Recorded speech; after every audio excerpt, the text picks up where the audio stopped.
ഈ വെറുപ്പിന്റെ രാഷ്ട്രീയം വിതയ്ക്കുക, ഭിന്നിപ്പിച്ച് ഭരിക്കുക എന്നുള്ള ഒരൊറ്റ അജണ്ട വെച്ചുകൊണ്ട് മാത്രം ഉണ്ടാക്കിയ ഒരമ്പലമാണ്. ബാബറി മസ്ജിദ് പൊളിച്ച് അയോധ്യ വെക്കുക എന്നുള്ളത് അവരുടെ എത്രയോ വർഷമായിട്ടുള്ള ഒരു അജണ്ടയാണ്. ഖജനാവ് എന്ന് പറഞ്ഞത് എല്ലാം തൂർത്തടിക്കപ്പെട്ടു. അപ്പൊ ഇതൊന്നും ഒരു നമ്മളെ ഒരു പ്രധാനമന്ത്രിയുടെ വിശ്വാസത്തെ ആചാരത്തെയോ ഒന്നും അല്ല ഇവിടെ ചോദ്യം ചെയ്യുന്നത്. ഈ രാജ്യത്തിന് വേണ്ടി പോരാടിയിട്ടുള്ള ഈ മനുഷ്യരൊക്കെ എങ്ങനെയാണ് അധിനിവേശക്കാരാവുന്നത്? അത് എടുത്ത് പറയാം മുസ്ലിങ്ങൾ. ഈ ഒരു ക്വസ്റ്റ്യൻ തന്നെ, ഈ അയോധ്യയിലെ വിഷയം തന്നെ ഞാൻ വേറൊരു രീതിയിൽ ഞാൻ ചോദിക്കുകയാണ്, ചേച്ചിയുടെ വ്യൂ അറിയാൻ വേണ്ടി മാത്രം. ഈ നരേന്ദ്രമോദി എന്ന് പറയുന്ന പ്രധാനമന്ത്രി നമ്മുടെ അദ്ദേഹത്തിന്റെ ഉള്ളിൽ ഒരു ആചാരം അനുഷ്ഠാനം, അദ്ദേഹം പിന്തുടരുന്ന കുറെ ആചാരം അനുഷ്ഠാനം ഉണ്ട്, ഒരു ഹിന്ദുസം ഉള്ളിലുണ്ട്. അപ്പോ ഇതിന്റെ ഭാഗമായിട്ട് ചെയ്യുന്ന കാര്യമല്ലേ ഈ ഒരു എന്താ പറയാ അയോധ്യ രാമക്ഷേത്ര ഉദ്ഘാടനവും അതിനോട് അനുബന്ധിച്ച് നടന്ന ചടങ്ങുകളും കാര്യങ്ങളും ഒക്കെ? അങ്ങനെ ചിന്തിച്ചൂടെ? എനിക്ക് അതിനൊരിക്കലും ചിന്തിക്കാൻ പറ്റില്ല. ഒന്നാമത്തെ കാര്യം, അയോധ്യ എന്ന് പറഞ്ഞ ഒരു രാമക്ഷേത്രം എന്ന് ഇപ്പോൾ പറയുന്നത് ഉണ്ടായത് തന്നെ ഒരു തർക്കമന്ദിരത്തിൽ. ആ തർക്കമന്ദിരം എന്നല്ല, കൃത്യമായി പറഞ്ഞാൽ ബാബറി മസ്ജിദ് എന്ന് പറഞ്ഞ് നമ്മുടെ പൈതൃക പട്ടികയിലൊക്കെ വരുന്ന ഒരു മസ്ജിദിനെ തകർത്ത് കളഞ്ഞിട്ട് വളരെ പൊളിറ്റിക്കൽ ഇൻറ്റൻഷനോട് കൂടി തന്നെ വെച്ചൊരു സാധനം. അല്ലാതെ ഇവിടെ നമ്മുടെ നാട്ടിലെ ആവശ്യത്തിലേറെ അമ്പലങ്ങളുള്ളൊരു രാജ്യമാണ്. അവിടെ അയോധ്യയിലെ മനുഷ്യർ പോലും അതിനെതിരാണ്. അവരെല്ലാം അവരുടെ കിടപ്പാടവും അവരുടെ തൊഴിൽ സാഹചര്യങ്ങളെ മാറ്റി അവരതിൽ നിന്ന് മാറ്റിയിട്ട് ഇങ്ങനൊരു സംഗതി ഉണ്ടാക്കുന്നതിന് സാധാരണ മനുഷ്യരെല്ലാം അതിനെതിരാണ്. അപ്പം ഇവരുടെ പൾസിനെ പോലെ അവരുടെ, അതായത് ശരിക്കും വരുന്ന അടിസ്ഥാന ജനവിഭാഗങ്ങളുടെ പൾസിനെ ഒന്നും മാനിക്കാതെ ദുഷ്ടലാക്കോട് കൂടിയിട്ട് ഈ വെറുപ്പിന്റെ രാഷ്ട്രീയം വിതയ്ക്കുക, ഭിന്നിപ്പിച്ച് ഭരിക്കുക എന്നുള്ള ഒരൊറ്റ അജണ്ട വെച്ചുകൊണ്ട് മാത്രം ഉണ്ടാക്കിയ ഒരമ്പലമാണ്. നമ്മളെ സംബന്ധിച്ച് ഇവിടെ ഉണ്ടായിരുന്ന എല്ലാ പ്രധാനമന്ത്രിമാരായിക്കോട്ടെ മന്ത്രിമാരായിക്കോട്ടെ വ്യക്തിപരമായിട്ട് കുറച്ച് പേർക്ക് വിശ്വാസം ഇല്ലാത്തവരുള്ളൂ. അല്ലാതെ എല്ലാവരും അവരുടേതായിട്ടുള്ള വിശ്വാസങ്ങളിലും ആചാരങ്ങളിലും. പക്ഷെ നിങ്ങളൊരു പൊസിഷൻ വഹിക്കുമ്പോൾ അത് നിങ്ങളുടെ സ്വകാര്യ പ്രശ്നമാണ്. രാജ്യത്തിൻ്റെ ഒരു പ്രധാനമന്ത്രിയാണ്, അദ്ദേഹം ഇന്ത്യയെ റെപ്രസെൻ്റ് ചെയ്യുന്ന ഒരാളാണ്. അപ്പോൾ അദ്ദേഹത്തിൻ്റെ സ്വകാര്യമായ വിശ്വാസങ്ങളെയോ ആചാരങ്ങളെയോ നമ്മളിവിടെ ആരും ചോദ്യം ചെയ്തിട്ടില്ല.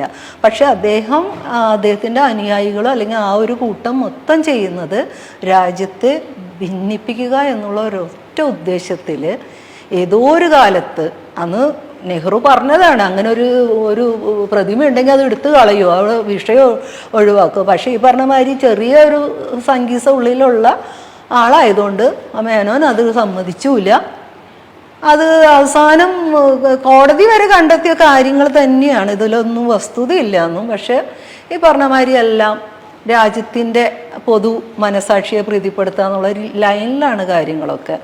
അപ്പോൾ ഇത് നമുക്ക് എനിക്ക് തോന്നുന്നു ചോറുണ്ടെന്ന് മനുഷ്യർക്കൊക്കെ അറിയുന്ന കാര്യമാണ്. അവിടെ ഇപ്പോൾ നമുക്ക് ഇത്ര അത്യാവശ്യമുള്ളൊരു കാര്യമൊന്നുമല്ല. ഇവിടെ നോക്കൂ, ഇവരൊക്കെ വന്ന് ഈ വർഷത്തിനുള്ളിൽ എത്ര ശതമാനമാണ് നമ്മളുടെ തൊഴിലില്ലായ്മ വർദ്ധിച്ചത്. ഇന്നിപ്പോൾ നമ്മളെ പൊതു ഖജനാവ് എന്ന് പറഞ്ഞത് എല്ലാം തൂർത്തടിക്കപ്പെട്ടു. അപ്പോൾ ഇതൊന്നും നമ്മളെ ഒരു പ്രധാനമന്ത്രിയുടെ വിശ്വാസത്തെ ആചാരത്തെയോ ഒന്നും അല്ല ഇവിടെ ചോദ്യം ചെയ്യുന്നത്.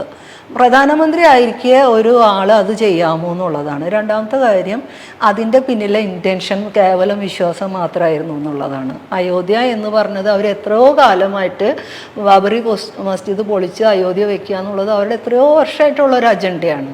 അപ്പോൾ കൃത്യമായിട്ടും ഇവരുടെ ഉള്ളിലേക്ക് ഈ ബോധം കുത്തിവെച്ച് മനുഷ്യരെ മുഴുവൻ ഭിന്നിപ്പിച്ച് ഈ ഒരൊറ്റ പോയിന്റിൽ കൊണ്ട് നിർത്തുകയും ഇന്ന് അതേ മനുഷ്യർ തന്നെ അവർക്ക് എതിരെ തിരിയുന്ന രീതിയിലേക്ക് കാര്യങ്ങൾ മാറുന്നുണ്ട്. അവർക്ക് ഇതിനൊന്നും ആൻസർ ചെയ്യാനില്ലല്ലോ.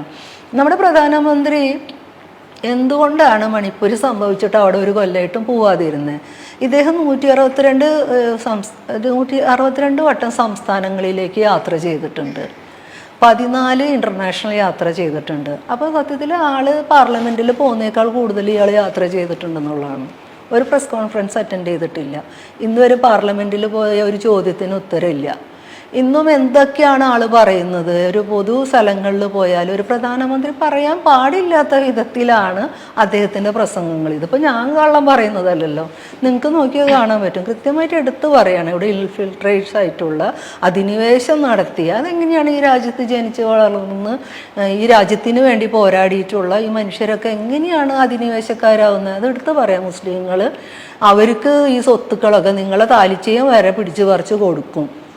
അവരതിനു വേണ്ടിയാണ് പെറ്റുകൂട്ടുന്നത്. വെറും 18% വരുന്ന ഒരു കമ്മ്യൂണിറ്റീനെ ഇമാതിരി അപരവൽക്കരിക്കുന്ന ഒരു പ്രസംഗം ഒരു പ്രധാനമന്ത്രി ചെയ്യുമ്പോൾ അതിനകത്തൊക്കെ ഒരു നിഷ്കളങ്കത ഉണ്ടെന്നു.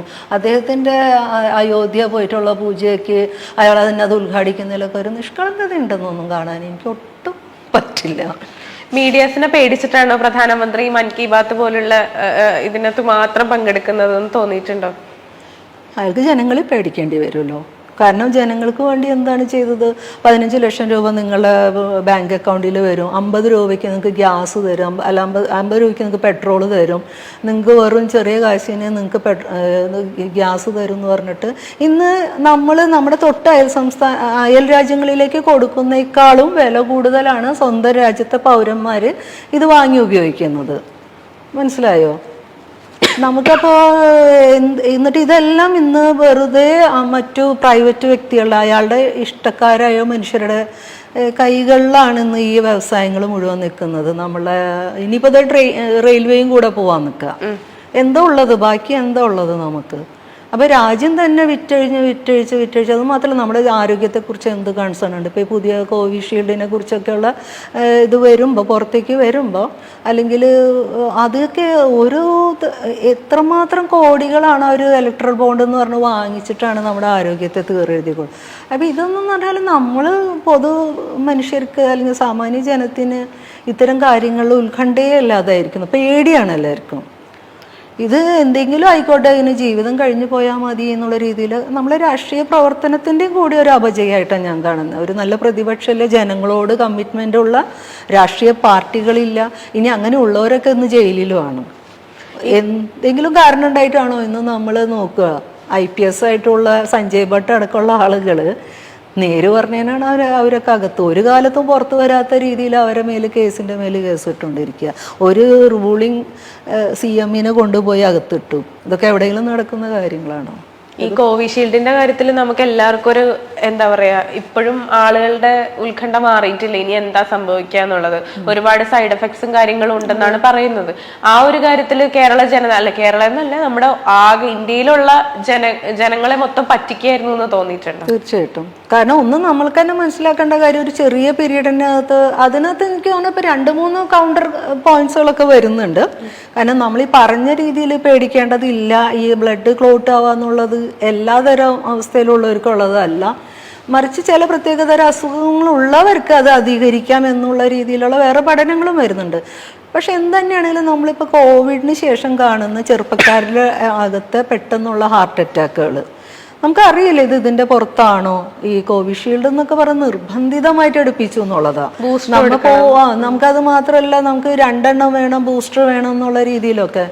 അപ്പോൾ അതിനുശേഷമൊക്കെ ആളുകളുടെ ഹെൽത്തിന് അത് നല്ല രീതിയിൽ, എന്തായാലും മെൻ്റൽ ഹെൽത്തിനൊക്കെ ഒരുപാട് ബാധിക്കുന്നുണ്ട്. കോവിഡാണോ അത്, കോവിഷീൽഡാണോ അതെന്നുള്ളത് പോലും അറിയാത്ത വിധത്തിൽ അത് നമ്മളെല്ലാം വില കൊടുക്കേണ്ടി വരും. ഒരു പുതിയ വൈറസ് നമ്മൾ അറ്റാക്ക് ചെയ്യുമ്പോൾ അത് കുറച്ച് സമയമൊക്കെ എടുക്കുകയായിരിക്കും. പക്ഷെ ഇത്രയും പെട്ടെന്നൊക്കെ ഒരു മെഡിസിൻ വരുന്നു, അത് ഫോഴ്സ്ഫുള്ളി ആളുകളിലേക്ക് അടിച്ചേൽപ്പിക്കുന്നു എന്നൊക്കെ പറയുമ്പോൾ നമുക്കിപ്പോൾ അതിലൊരു സംശയം തോന്നുന്നുണ്ട്. പിന്നെ പ്രത്യേകിച്ച് ഇലക്ട്രൽ ബോണ്ട് ആരെ കയ്യിൽ നിന്നൊക്കെ വാങ്ങി എന്നുള്ളതൊക്കെ അറിയുമ്പോൾ നമുക്ക് അതിനകത്ത് സംശയിക്കാമല്ലോ.